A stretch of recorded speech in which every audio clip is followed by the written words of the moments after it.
The 6:47 Amtrak to Boston was pulling away from Chicago's Union Station, its red taillights disappearing into the November evening darkness, and Diana Mitchell stood on the platform watching her entire future leave without her. The job interview she'd spent 3 months preparing for now impossible to make. All because an elderly white woman with trembling hands and tears streaming down her weathered face had dropped her medication bottle. The pills scattering across the grimy station floor like tiny white promises of chaos. And Diana had made a choice in that split second that defied every rational thought in her head, dropping her own bags and falling to her knees to help a complete stranger, instead of sprinting for the train that held everything she'd been working toward. The station's fluorescent lights flickered overhead as Diana helped the woman, who introduced herself as Margaret, gather the last of the pills. And when Diana finally stood up, brushing dirt from her navy blue interview suit, watching her train vanish into the cold Chicago night, Margaret grabbed her hand with surprising strength and said something that made absolutely no sense. "Thank you for seeing me, Diana. Most people don't anymore. You have your mother's heart." Diana froze, her entire body going cold, because she hadn't told this stranger her name, and her mother, Sarah Mitchell, had been dead for 15 years, taken by cancer when Diana was just 19 years old. Diana stared at Margaret, her dark brown eyes searching the older woman's face for some explanation, some rational reason why this complete stranger would know her name and mention her mother in the same breath.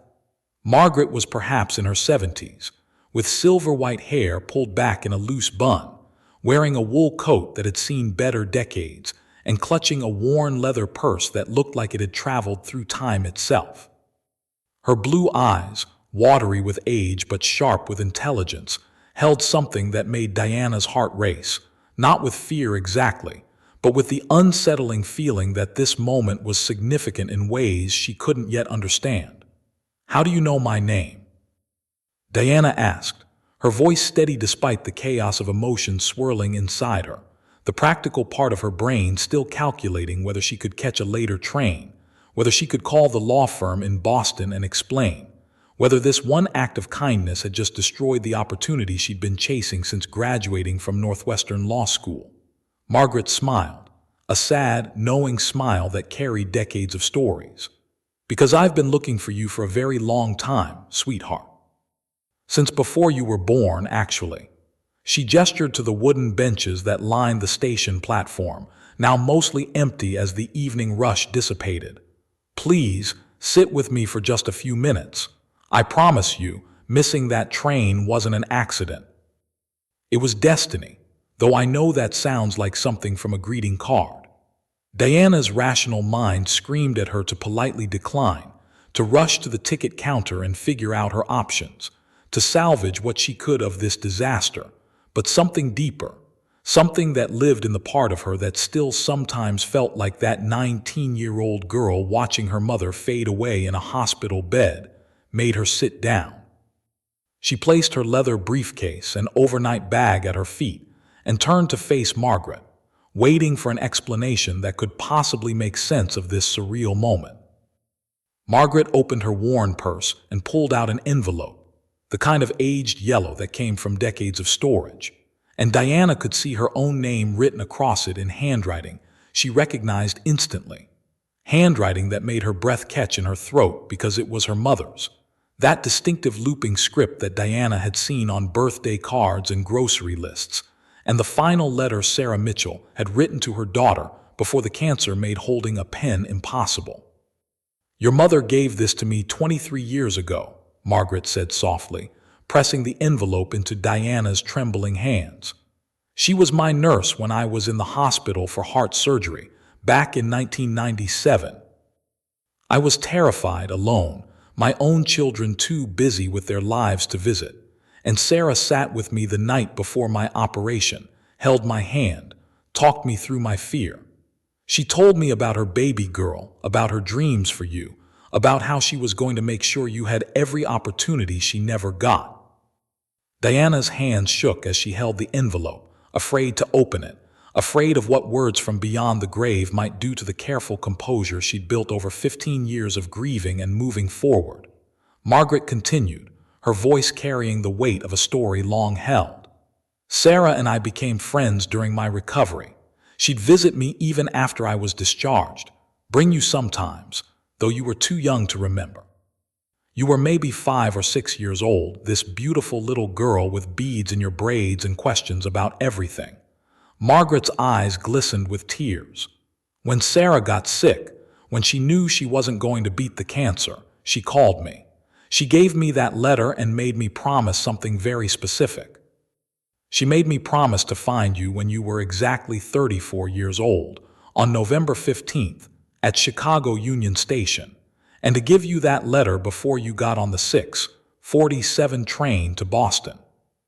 The world seemed to tilt on its axis, reality bending around Diana as she processed what Margaret was saying. Today was November 15th. Diana had turned 34 just 3 weeks ago. The specificity of it all, the impossible precision, made her head spin.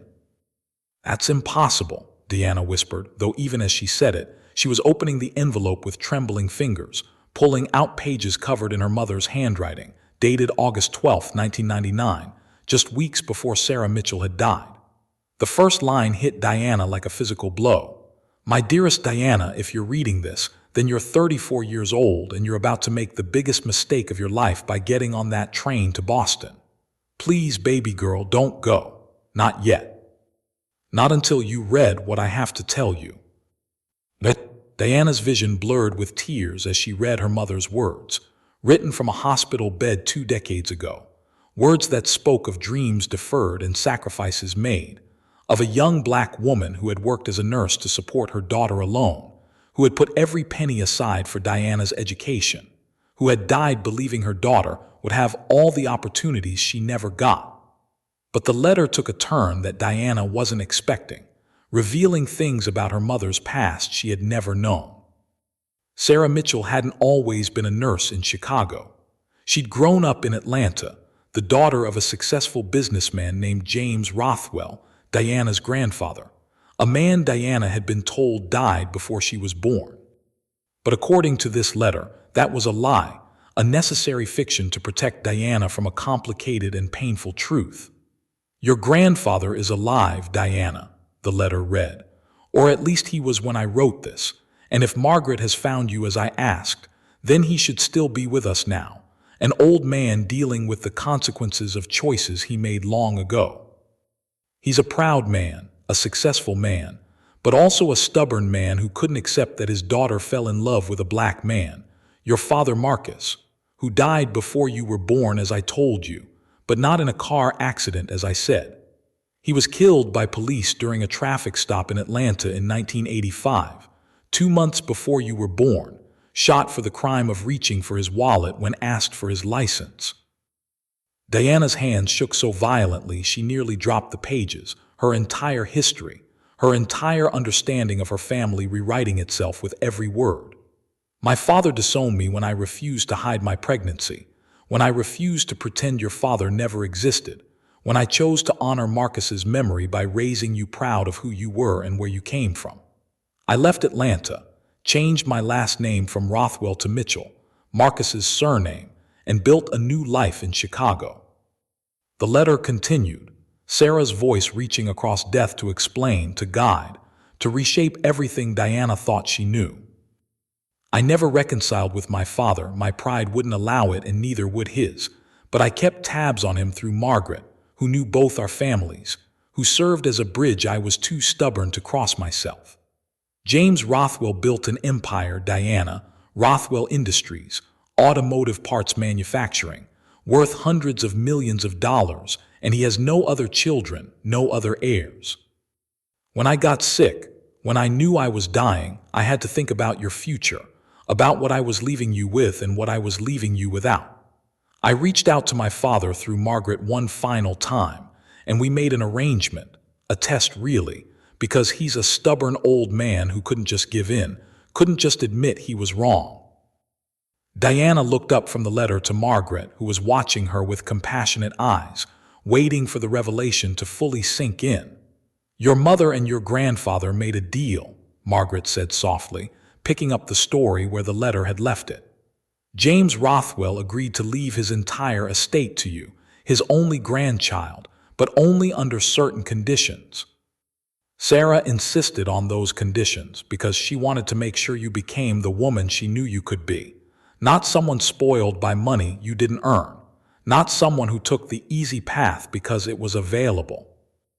She made him agree that you wouldn't know about your inheritance until you were 34, the same age she was when she died, old enough to have built your own life, your own character, your own sense of who you were beyond your last name or your bank account. Margaret reached over and gently squeezed Diana's hand. And she made him agree to one more condition, that on your 34th birthday, you would face a choice, a test of character like the one she faced when she chose love and principle over money and family approval.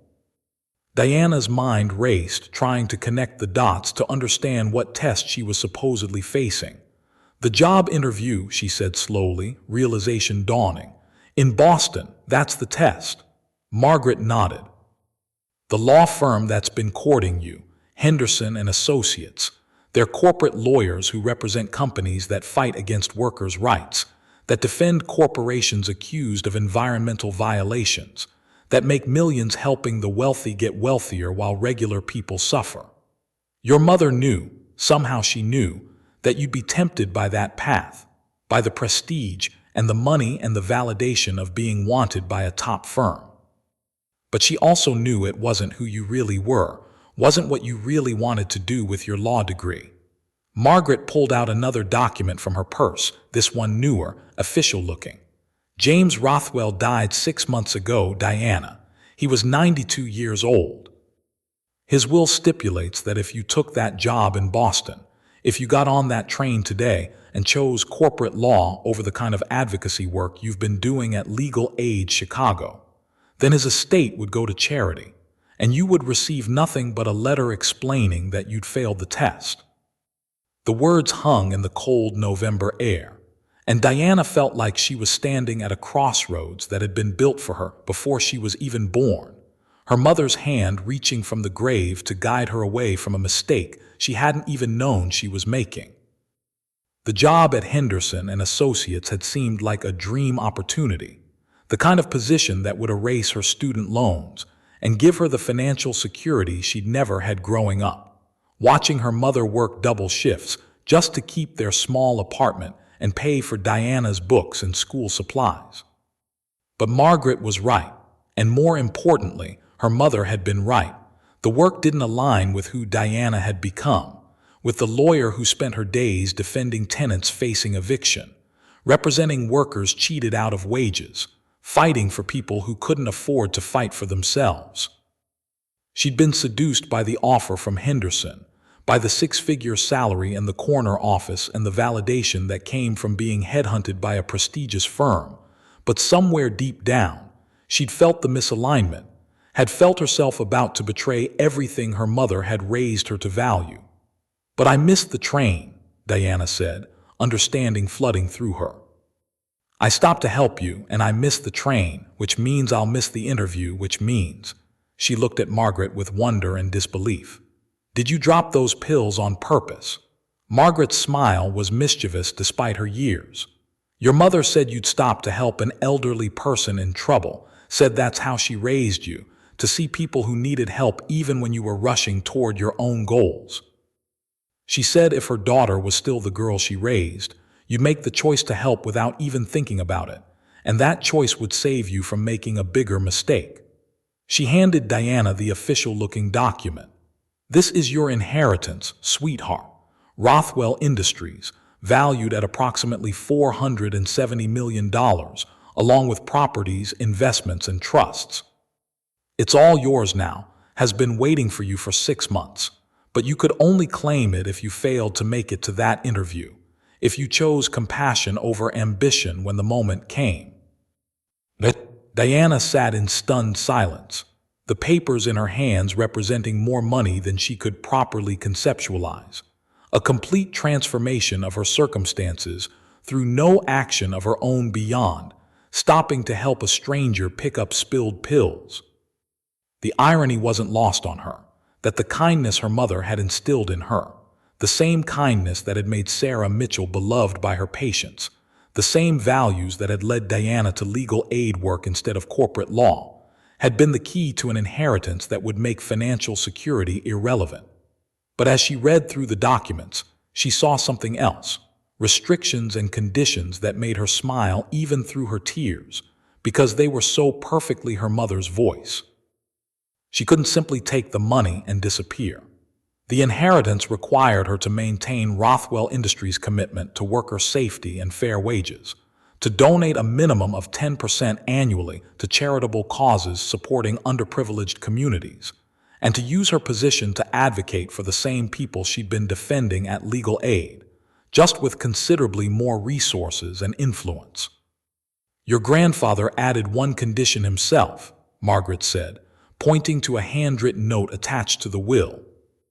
"He wanted you to know that he was wrong, that he spent 34 years regretting his pride, missing his daughter, wondering about his granddaughter, and that if he could go back, he would have chosen love over prejudice, family over reputation, humanity over the racism that cost him everyone who mattered. He said he hoped you'd use his money to build the world he failed to create, one where a black man reaching for his wallet doesn't cost him his life, where a young woman doesn't have to choose between her family and the man she loves, where his granddaughter can walk through the world with all the opportunities he tried to deny your mother."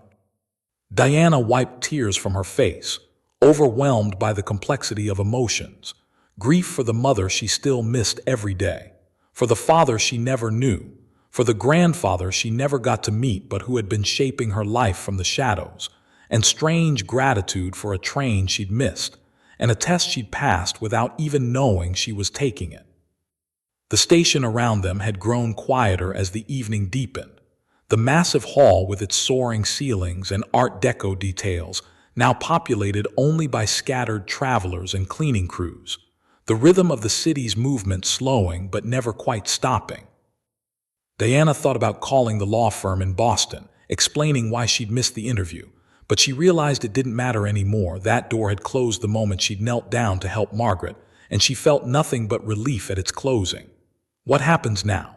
Diana asked, looking at the older woman who had carried her mother's secret for over 2 decades, who had tracked her life from a distance, waiting for this precise moment. Margaret smiled warmly. "Now you live, sweetheart. You take this gift your mother and grandfather left you, and you do exactly what you've been doing, fighting for people who need fighting for. Except now you can do it without worrying about your student loans or your rent, or whether you can afford to turn down cases that pay better but feel wrong."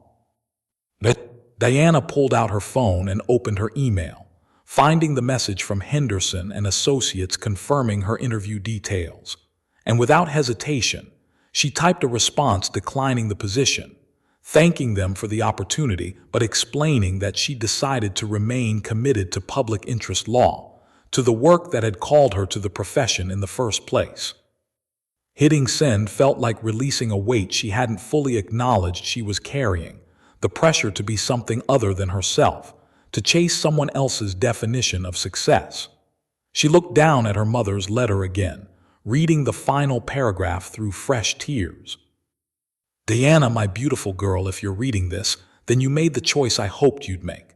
The choice that shows me I raised you right, that who you are is more important than what you have, that your character is your greatest inheritance, worth more than all your grandfather's money. But now you have both, character and resources, and I can't wait to see from wherever I am what you do with them. Make your father proud. Make your grandfather's redemption mean something. Make the world better. And know that I loved you more than anything in this life, that every sacrifice was worth it, that you were and are my greatest achievement. Love always, Mom." Margaret stood up slowly, her movements careful with age, and Diana rose with her, suddenly understanding that this woman had given up an entire evening, had orchestrated an elaborate plan, had honored a promise made 2 decades ago to a dying friend, all for a stranger she'd helped raise as a small child. "Thank you," Diana said, and the words felt insufficient for what Margaret had given her, not just the inheritance but the story, the closure, the connection to a mother who had continued to guide her long after death. "Don't thank me yet," Margaret said with a gentle laugh. "Your mother left me one more instruction. She said once you knew everything, once you'd made your choice, I was supposed to take you to dinner at Lou Malnati's, order you a deep dish pizza, and tell you stories about her from before you were born, about the young nurse who fell in love with a beautiful man and chose her own path even when it cost her everything." She linked her arm through Diana's. "She also said to tell you that she rigged the game a little bit, that the pills I dropped weren't actually an accident, that we've been planning this moment since you scheduled that interview last month, because she knew her daughter well enough to predict almost everything, including which train you'd take and where you'd be standing when an old lady needed help." Diana laughed, a sound of pure joy mixed with disbelief, because of course her mother would orchestrate something this elaborate, would turn a simple act of kindness into a life-changing revelation, would find a way to parent her daughter from beyond the grave with both love and strategy. As they walked through Union Station together, past the wooden benches and the high windows that framed the Chicago skyline, past the commuters rushing for their own trains and their own destinies, Diana felt the presence of her mother like a warm hand on her shoulder, guiding her toward a future that honored the past while transforming it into something new. She thought about Rothwell Industries, about the workers whose safety and wages she would now have the power to protect, about the foundation she could build in her father's name, about the scholarships she could create for students who looked like her and came from backgrounds like hers, about the law firm she could establish that would provide high-quality legal representation to people who couldn't afford it. The next morning, Diana would walk into Legal Aid Chicago and give her notice, not to abandon the work, but to transform how she approached it, to establish the Marcus Mitchell Legal Justice Center, funded by the Rothwell inheritance, staffed by lawyers who shared her commitment to equity and justice, operating on a model that proved you didn't have to choose between financial stability and meaningful work, that you could build something sustainable while fighting for people who desperately needed fighting for. She would discover that her grandfather's company was struggling, that without his leadership, it had begun to drift toward the kind of cost-cutting and worker exploitation she'd spent her career fighting against, and she would step in as the new owner, bringing in management that understood that profitability and ethics weren't mutually exclusive, that treating workers well actually improved the bottom line, that her grandfather's late-life principles could become the company's future foundation. But all of that was tomorrow, next week, next month, the unfolding of a destiny her mother had carefully constructed and her grandfather had reluctantly enabled. Tonight was for deep dish pizza and stories about Sarah Mitchell before she was mom, about a young nurse who defied her family for love, who raised a daughter alone with grace and strength, who found a way to provide for that daughter even after death. Margaret told stories that made Diana laugh and cry, painting a picture of her mother as a whole person beyond the role of parent, someone who had danced and dreamed and fought and loved with an intensity Diana recognized in herself. She learned that her father Marcus had been a civil rights lawyer, which explained so much about Diana's own career choice, that he'd been representing a client on the night he was killed, that his death had been as senseless and tragic as so many others, a reminder of how little had changed and how much still needed to change. As the evening wound down and Margaret prepared to head home, she handed Diana one last item from her seemingly bottomless purse, a photograph Diana had never seen, of her mother and father together, young and beautiful and radiantly happy, Sarah's head thrown back in laughter while Marcus looked at her with such obvious adoration it made Diana's heart ache. "Your mother wanted you to have this too," Margaret said softly. "She wanted you to know what love looked like, real love, the kind worth sacrificing for, the kind worth honoring even after it's gone.